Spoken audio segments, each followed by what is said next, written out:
광신대학교 이재근 교수님, 목사님이신데요. 목사님을 모셔서 귀한 말씀을 듣고자 합니다. 말씀 주제는 두려워 말라, 하갈의 이야기를 말씀을 전하시겠습니다. 목사님 모시겠습니다.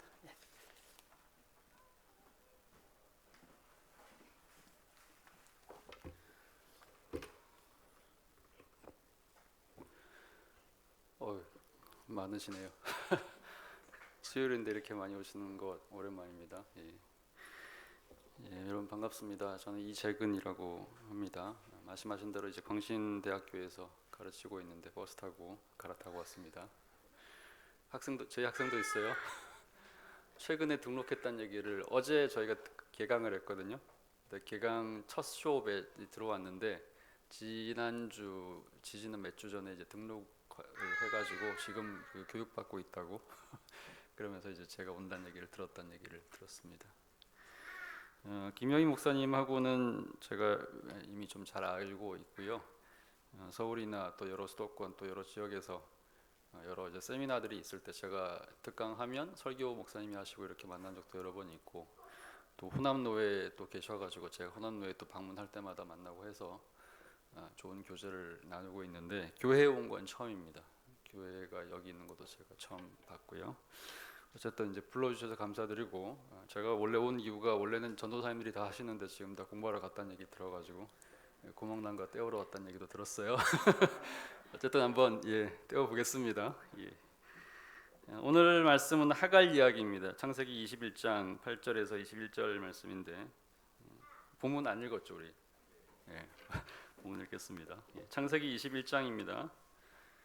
구약성경 26페이지고요. 창세기 21장 8절부터 21절까지 조금 길긴 한데 돌아가면서 함께 읽겠습니다. 아이가 자라고 젖을 때고 이삭이 젖을 때는 날에 아브라함이 큰 잔치를 베풀었더라.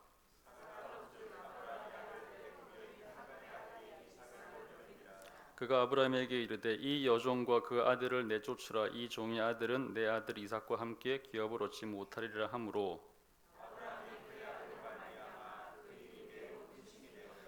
하나님이 아브라함에게 이르시되 내 아이나 내 여종으로 말미암아 근심하지 말고 사라가 내게 이른 말을 다 들으라. 이삭에게서 나는 자라야 내 씨라 부를 것임이니라.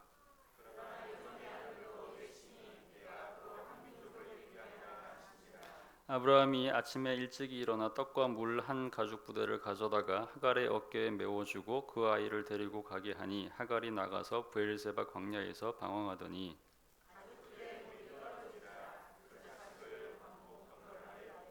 이르되 아이가 죽는 것을 참아 보지 못하겠다 하고 화살 한바탕 거리 떨어져 마주 앉아 바라보며 소리내어 우니,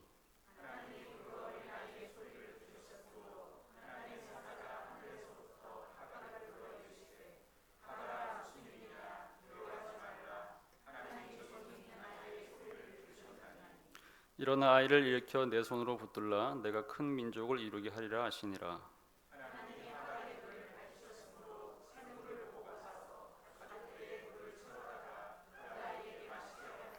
하나님이 그 아이와 함께 계시며 그가 장성하여 광야에서 거주하며 활 쏘는 자가 되었더니, 그가 바란 광야에 거주할 때에 그의 어머니가 그를 위하여 애굽 땅에서 아내를 얻어 주었더라. 아멘. 자, 여기까지입니다.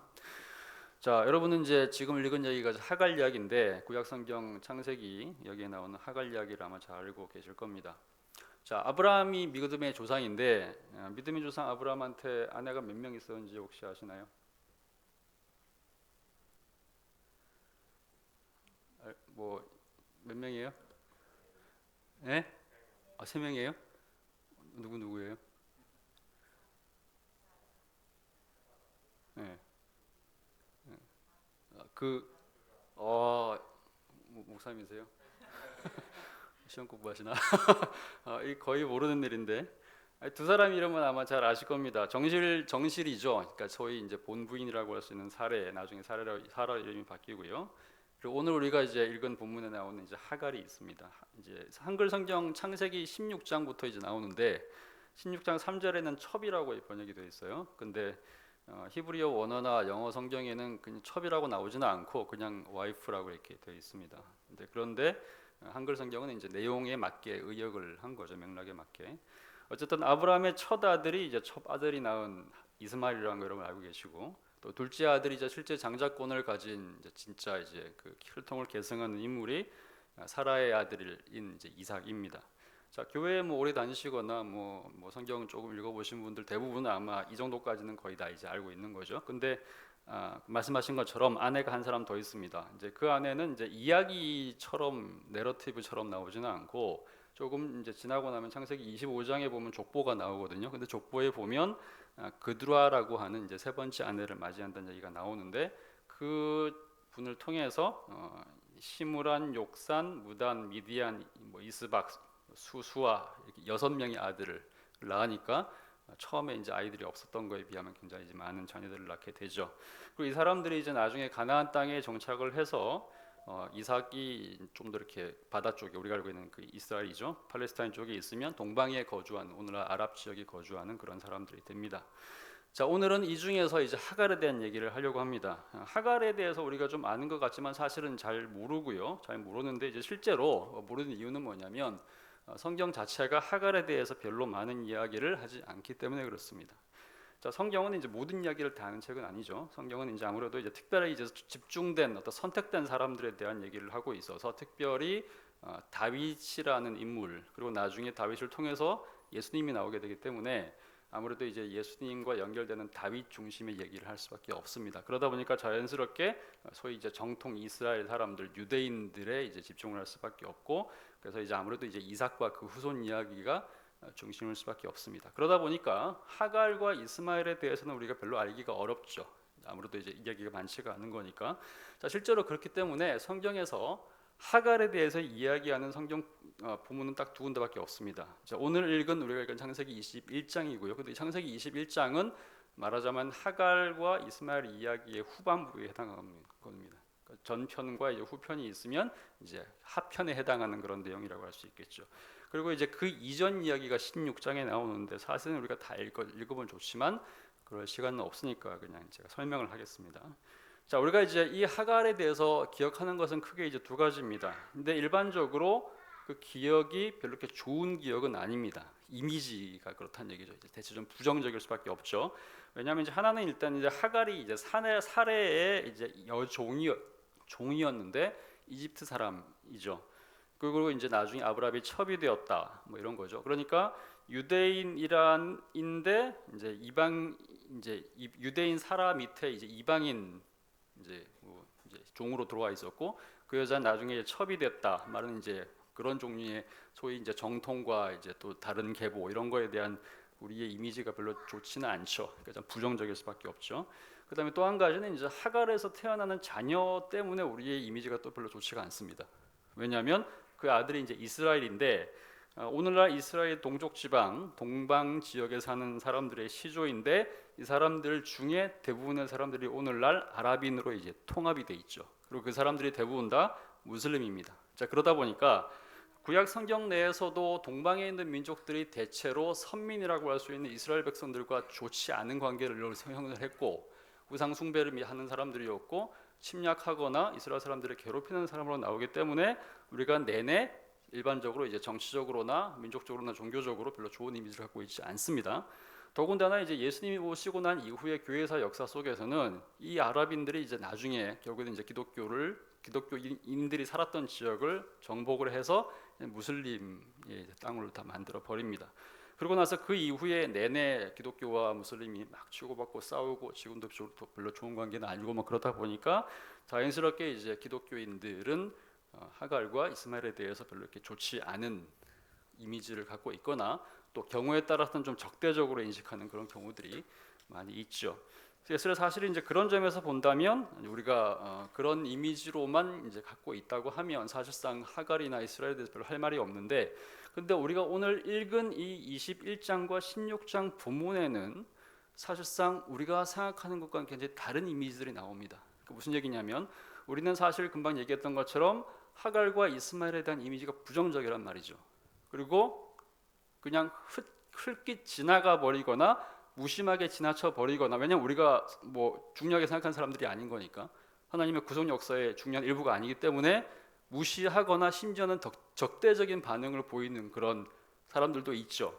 근데 그럼에도 불구하고 오늘 본문에 보면 이 성경의 주인공이시고 성경의 직접 저자이시고 역사를 주관하시는 하나님은 오히려 하갈과 이스마엘에 대해서 관심이 없지 않으세요. 오히려 그들이 당한 고난과 역경, 처지를 깊이 공감하시고 그들과 함께하는 사실을 확인할 수가 있습니다. 그 얘기를 하려고 합니다.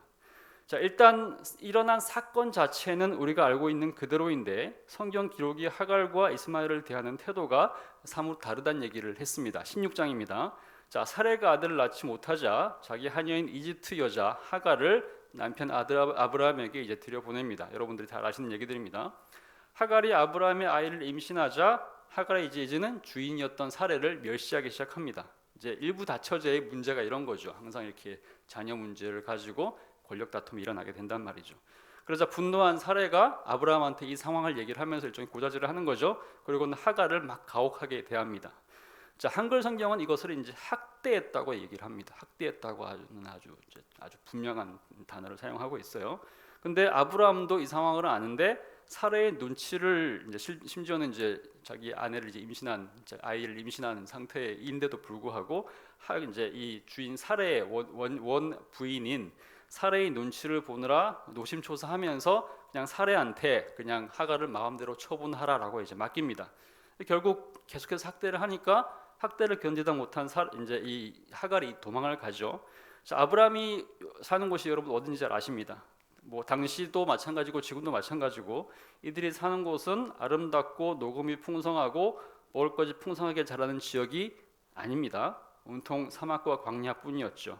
그런데도 학대를 견디다 못해 절대 같이 살 수가 없으니까 어쩔 수 없이 광야로 도망갑니다. 이것이 우리가 알고 있는 16장 이야기죠. 자, 근데 이제 이것이 16장 첫 번째 이야기였고, 자, 21장에는 오늘 읽은 본문입니다. 21장에는 하나님께서 그에게 찾아가셔서 하갈에게 찾아가셔서 그를 위로하시고 한 약속을 주시는데 그 약속을 믿고 다시 돌아온 이제 하갈 이야기가 나옵니다. 근데 다시 집으로 돌아온 상태에서 임신한 상태로 쫓겨났던 그 하갈이 이제 돌아와 가지고는 결국엔 이스마엘을 낳았죠. 그죠? 그러니까 이스마엘을 낳은 이후의 이야기입니다. 이때에는 사라도 이후에 이삭을 낳아서 기르던 상태였기 때문에 이제 아이가 이제 둘이 있습니다. 이스마엘이 첫째고 이제 사라가 이제 두 번째죠. 근데 이번엔 첩의 아들이자 큰 아들인 이스마엘이 장자인 동생 이삭을 놀린다는 이유로 다시 또 사라가 아브라함을 또 설득해서 하갈과 이스마엘을, 그러니까 이전 처음에는 이제 하갈과 뱃속에 있던 아기를 쫓은 거였는데 이번에는 이제 두 명이죠. 이제 하갈과 실제로 자라고 있던 아이 이스마엘을 광야로 이제 추방을 합니다. 자, 그러나 하갈이 등장하는 창세기 16장과 21장 본문에서 우리는 성경의 저해자인 하나님의 관점과 태도를 집중해야지 성경이 정확히 무엇을 이야기하고 있는지를 알 수가 있습니다. 실제 본문의 현장에서 등장하는 하나님은 하갈 혼자 광야에 있을 때도 마찬가지였고 나중에 함께 아들과 함께 쫓겨난 상황에도 동일한 모습을 보여주시는 하나님으로 등장합니다. 근데 그 하나님은 어떤 분이었느냐? 일단 찾아오시는 하나님이었어요. 그리고 만나주시는 하나님이었고 살펴주시는 하나님이었고 먹을 것과 마실 것을 주시고 약속을 지키시는 하나님으로 등장합니다. 즉 아브라함과 사라 부부나 우리 일반 대부분은 하갈과 이스마엘에 무관심합니다. 그럼에도 불구하고 성경은 무엇보다도 하나님은 이 모녀를 부정적으로 무시하며 대하지 않고 오히려 크게 사랑하고 우호적으로 대하고 관심을 보여주는 것을 볼 수가 있습니다. 자, 하갈이 성경에 등장하는 본문이 16장과 21장 두 본문이라고 말씀을 드렸는데요. 자, 이 본문은 사실 이제 연결되어 있는데 근데 중간에 이제 공간이 좀 띄어 있죠, 그죠? 근데 그 공간이 지나가는 시간이 정확하게 한 14년에서 15년 정도의 이제 텀이 있습니다. 근데 주제는 같습니다. 하갈을 중심으로 이야기한다면 추방에 대한 얘기예요. 쫓겨남에 대한 얘기입니다. 사람들 사이에서 특히 두 여인 사이에 갈등이 있었고 더 힘이 있고 지위가 안정된 여인이 그보다 못한 여인과 그 여인의 아들을 추방했죠. 그런데 하나님의 도우심으로 추방당한 이들이 돌봄을 받고 회복되는 이야기가 바로 오늘 본문의 주제입니다. 먼저 16장을 보겠습니다. 잘하는 이야기입니다. 아까 얘기했던 겁니다. 하나님은 아브라함에게 고향을 떠나서 하나님이 인도하시는 가나안 땅으로 떠나라고 명령하십니다. 이게 12장에 나오는 얘기예요. 자, 이것에 연결되는 이야기입니다. 하늘의 별과 같이 땅의 모래와 같이 자손을 주신다라고 아브라함에게 약속하셨죠. 우리가 잘 아는 이야기입니다. 12장이죠. 그런데 아브라함이 볼 때 그 약속은 어떤 면에서는 말뿐인 것처럼 보이는 그런 약속입니다. 왜냐하면 당장 굶어 죽을 위기에 처하거든요. 그러니까 가나안 땅에 기근이 처하니까 견디지를 못하고 이 사람들이 어떤 행동을 합니까? 애굽으로 도망을 갑니다. 자, 애굽으로 도망을 가가지고 이집트로 도망가가지고 거기서 아내였던 사라를 이집트 왕한테 뺏길 뻔한 그런 위기도 겪으면서 계속해서 뭐 여러 가지 이제 방랑을 합니다. 말하자면 아브라함이 하나님의 약속을 진득하게 믿지 못했다는 얘기죠, 그죠? 자, 그러니까 12장이 지나가지고 15장에서 하나님께서 한 번 더 나타나셔가지고 이 약속을 갱신합니다. 새롭게 말씀하시는 거죠. 환상 중에 만난 이제 하나님을 만났을 때 아브라함이 투덜대는 거죠. 하나님이 자손을 많게 해주셨다고 말씀하셨고 하늘의 별과 같이 땅의 모래와 같이 엄청나게 많이 주시겠다고 얘기했는데 지금 제가 나이가 80이거든요. 아들은 말할 것도 없고 지금 뭔가 이렇게 관계를 할 만한 힘도 하나도 없거든요. 제 아내도 이미 태가 끊어졌거든요. 생리가 끊어졌거든요. 그런데 무슨 민족을 이루냐 이렇게 얘기를 하는 거죠. 그러면서 차라리 그럴 바에야 우리 집에서 집사로 일하고 있는 다메섹 사람 엘리에셀이 우리 상수자가 돼가지고 우리 아들 역할을 대신하면 되는 거 아닙니까? 이런 식으로만 이렇게 따지는 거죠. 자, 그러자 하나님께서 다시 하늘의 별을 보여주시면서 다시 약속을 하십니다. 그리고는 이제 제사 과정을 통해서 이제 비둘기 사이로 하나님께서 언약을 다시 이제 지나가는 모습을 또 보여주시면서 어쨌든 이제 굉장히 중요한 의식을 치르는 거죠. 자, 그랬더니 다시 하나님의 약속을 아브라함이 믿고 소와 염소와 양과 비둘기로 언약 갱신 의식을 치렀다는 것이 15장 내용입니다. 그러니까 12장에서 하신 약속이 있었는데 중간에 위기가 있었어요. 그 다음에 15장에 다시 약속을 하십니다. 자, 그런데 16장입니다. 뭐예요? 하갈 얘기란 말이죠. 무슨 얘기죠? 아브라함이 15장에 약속을 또 받았는데 그 약속을 또 못 믿었다는 거죠. 자, 그래서 16장에 다시 일이 터지니까 아브라함은 하나님의 약속을 믿었는지 안 믿었는지 잘 모르겠어요. 믿었을 가능성이 높습니다. 자, 그럼에도 불구하고 아내는 안 믿었던 것 같아요. 자, 그러니까 자기가 임신하지 못하면 차라리 다른 여인을 통해서라도 자손을 번식해야 되는 거 아니냐? 그게 하나님께서 하신 얘기 아닐까? 하나님의 약속을 자기 스스로 해석을 한 거죠. 자, 그러면서 결국에는 이제 마음이 조급하니까 이제 이집트 여인이었던 자신의 이제 종이었던 하갈을 아브라함과 동침하게 만들고 임신을 시킵니다. 그러니까 이제 하갈도 사실은 자기가 원했다기보다는 강요돼서 이런 행동을 한 것이죠. 자, 이때부터 문제가 생깁니다. 성경에는 임신한 여인 하갈이 주인 사례를 멸시했다고 나오니까 화가 난 사례가 남편을 비난하고 어쩔 줄 모르는 아브라함이 사례에게 마음대로 하라고 시키고 사례가 이제 학대하자 여기 이제 사례가 도망가는 얘기까지 결국 이런 얘기가 이어집니다. 자, 여기까지는 굉장히 좀 뻔한 스토리들 같아요, 그죠? 영화나 드라마, 소설에 자주 등장하는 소위 이제 막장 드라마 같은 얘기 아닙니까? 굉장히 이제 드라마에 자주 등장하는 치정적인 그런 얘기들이죠. 인간들 간의 전형적인 갈등과 추방의 이야기, 도망 이야기입니다. 자, 그런데 16장이 지나고 나면 16장 후반부부터 이제 반전이 일어납니다. 이렇게 광야로 도망쳐서 샘물 곁에 머물러 있던 하갈에게, 그러니까 사레도 버리고 아브라함도 버렸던 그 하갈에게 하나님은 찾아오시죠. 하나님의 사자가 찾아와서 8절에 보니까 얘기를 합니다. 여호와의 사자가 사레의 여종 하갈아라고 부릅니다. 이름을 불렀단 말이죠. 그리고 자초지종을 얘기하니까 그런 얘기가 다 지난 이후에 하나님께서 아브라함 이 하갈에게 다시 네 주인인 사레와 아브라함한테 돌아가라. 그러면서 몇 가지 약속을 하십니다. 그리고 이제 약속의 내용이 뭐냐면 너를 통해서 자손이 셀 수 없이 많아질 것이다 라는 것이고, 그리고 그 자손이 번성되는 과정에서 태어나게 되는 아들의 이름을 직접 지어주시죠. 그 이름이 아들의 이름이 뭐죠? 그게 바로 이스마엘입니다.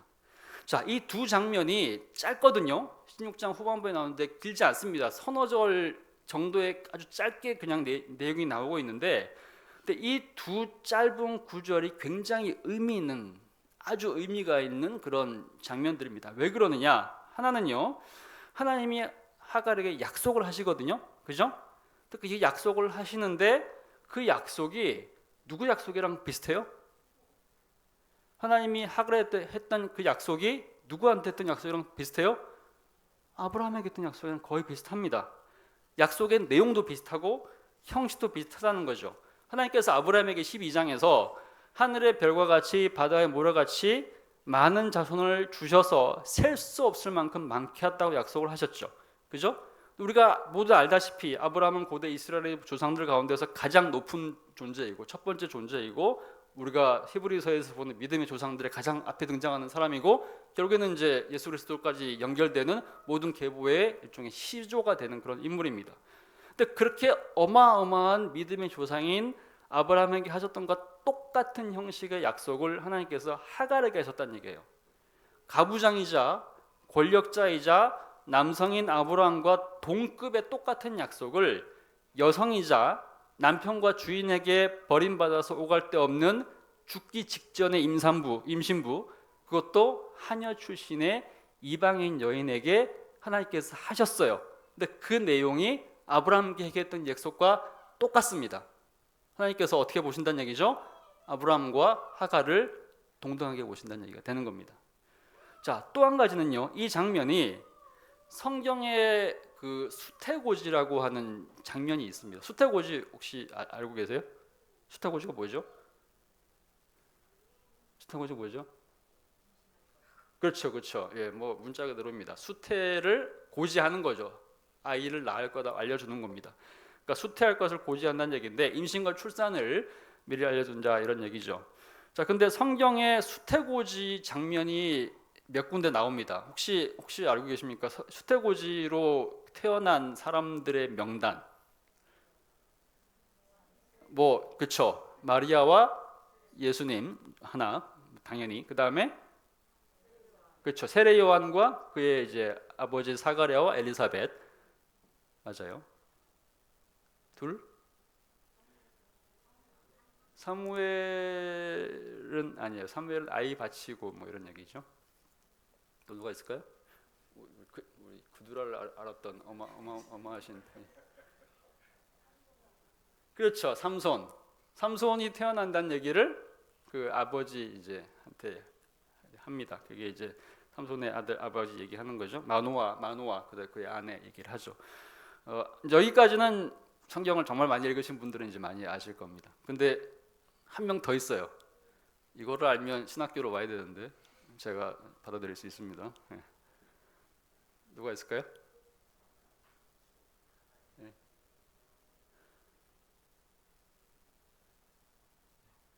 있어요.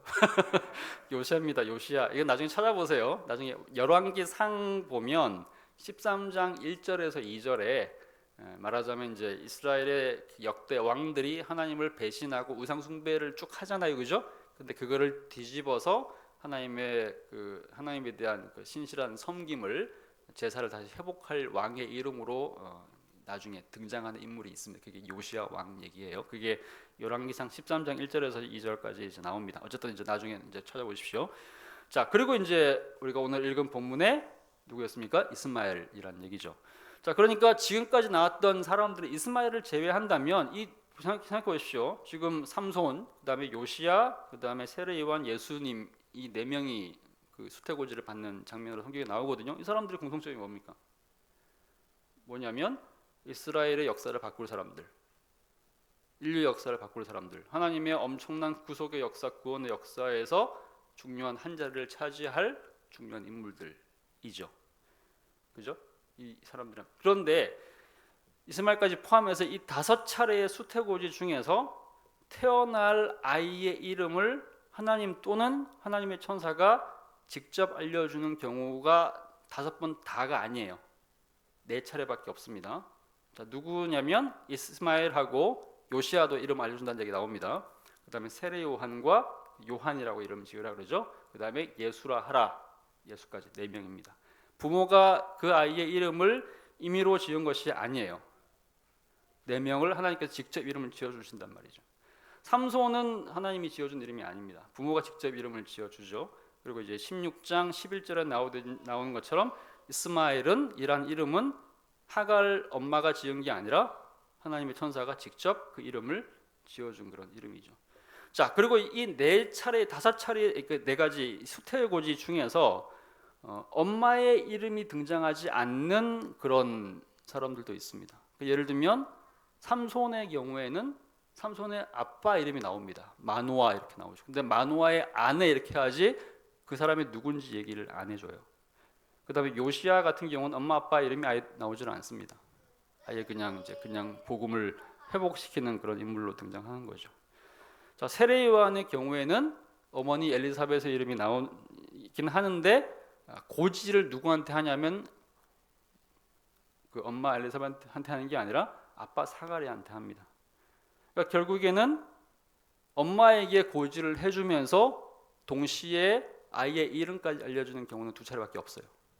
그게 누구죠? 그게 하갈과 마리아. 그러니까 이스마엘과 예수 그리스도 둘밖에 없는 거죠. 하나님의 사자가 수태를 고지하면서 엄마에게 직접 찾아와 이름을 부르는 경우는 딱 두 번이라 그랬죠.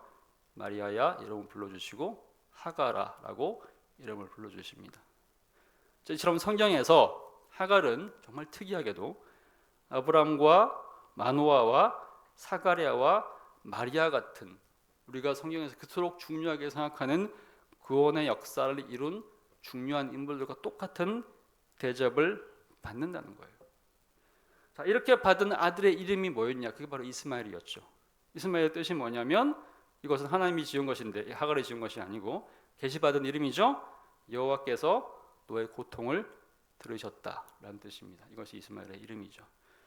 자, 그러나 하갈이 13절에서 자신에게 나타나신 하나님, 자기를 드러내신, 자기를 보여주신 하나님, 자기에게 찾아오셔서 먹을 것을 주시고 감찰하시고 살펴주시고 아들의 이름을 지으신 그 하나님을 결국에는 굉장히 은혜롭게 만났단 말이죠. 그러니까 그 하나님을 뭐라고 부르냐면 살피시는 하나님이라고 이제 부르기 시작합니다.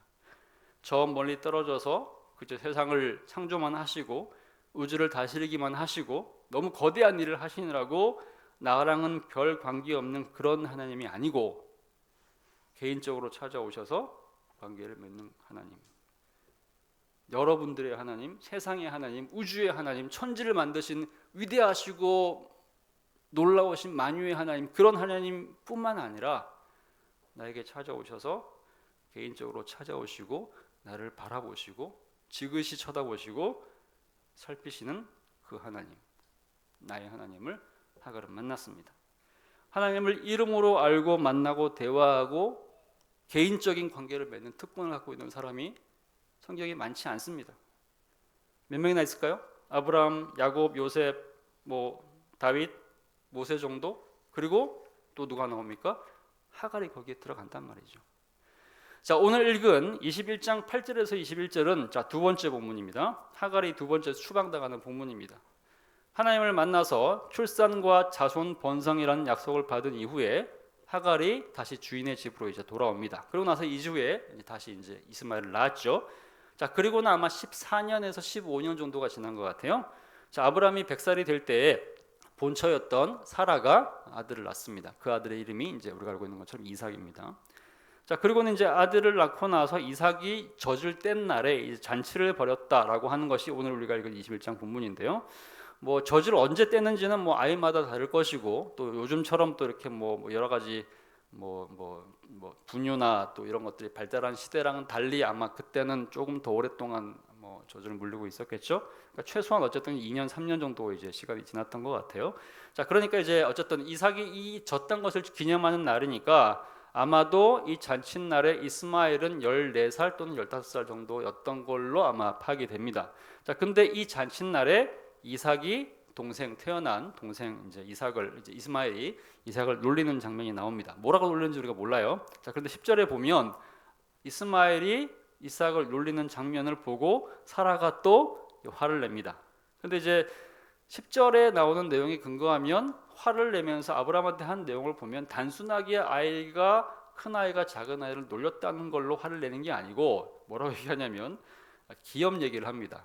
장자권 얘기를 하고 재산 이야기를 합니다. 결국 이것은 그냥 단순히 놀렸다는 얘기가 아니라 자, 사라가 이 장면을 큰 아이가 작은 아이를 놀리는 장면을 자신과 아들의 미래에 상당한 위협으로 생각했다는 것으로 보입니다. 자, 아브라함은 이제 이 얘기를 또 듣고 노심초사하고 이제 근심하죠. 아브라함은 고대 유목민 대가족 공동체의 가부장인데, 그러니까 말하자면 이제 뭐 거의 제왕적인 권위를 갖고 있는 인물입니다. 자, 그런데 역사를 보면 늘 그래요. 보면 굉장히 이제 사회적으로나 정치적으로나 군사적으로 막강한 사람인데 그 집에만 들어가면 갑자기 이제 그 작은 사람이 되는, 작은 남자가 되는 그런 경우가 많죠. 아브라함도 그런 상황이었던 것 같아요. 밖으로는 되게 이제 위대한 인물인데 집에 들어오면 사라한테 이제 늘 들들 볶이는 그런 인물이었습니다. 소심하죠. 결국 하나님께서 이제 아브라함이 해결을 못하니까 하나님께서 개입하셔가지고 이제 아브라함한테 말씀해 주시죠. 그 문제로 너무 괴로워하지 말라. 그러면서 근심하지 말라, 두려워하지 말라 이 얘기를 하십니다. 아브라함한테 한 얘기예요. 자, 근데 이 얘기가 아까 얘기했던 것처럼 15장에 이미 하나님께서 했던 얘기입니다. 아브라함이 하나님의 약속을 믿지 못하고 노심초사하고 애굽에 또 갔다 오고 막 두려워하고 막 따지고 이러니까 하나님이 이미 그때 15장에 뭐라고 얘기하냐면 근심하지 말라, 두려워하지 말라 그 얘기를 했거든요. 근데 그 얘기를 지금 또 한다는 얘기죠.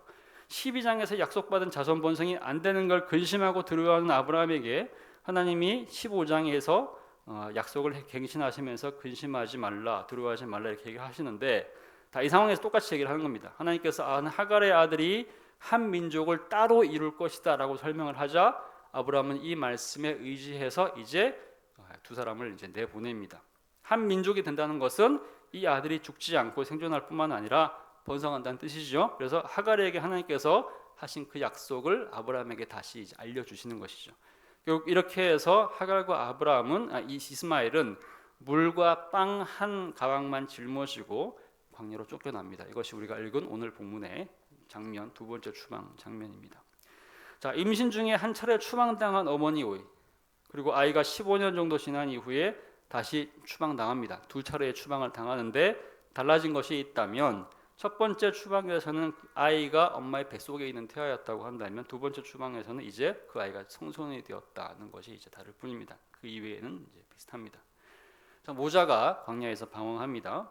물과 음식이 다 떨어졌습니다. 하갈이 아들을 관목덤불, 그러니까 장렬한 태양, 사막이 어떻게 생겼는지 아시죠? 큰 나무들은 없으니까 그냥 덤불입니다. 덤불 밑에다가 이제 아이를 놓고 그 아이가 이제 태양을 피하면서 이제 마지막 죽음을 맞도록 하는 상황이죠. 그리고는 이제 그 아이가 있는 곳으로부터 화살 한번 쏘면 떨어지는 거리, 그러니까 뭐 꽤 멀겠죠. 몇십 미터 정도 되는 거리일 텐데 거기에 이제 가가지고는 통곡하면서 이제 웁니다. 자, 우는 이유가 뭔가 16절에 그 이유가 나옵니다. 아이가 죽는 것을 나는 참아보지 못하겠다라고 하고 웁니다. 막 상당히 떨어진 이제 거리였는데 아마도 엄마는 여러 가지 마음이 뭐 교차했겠죠.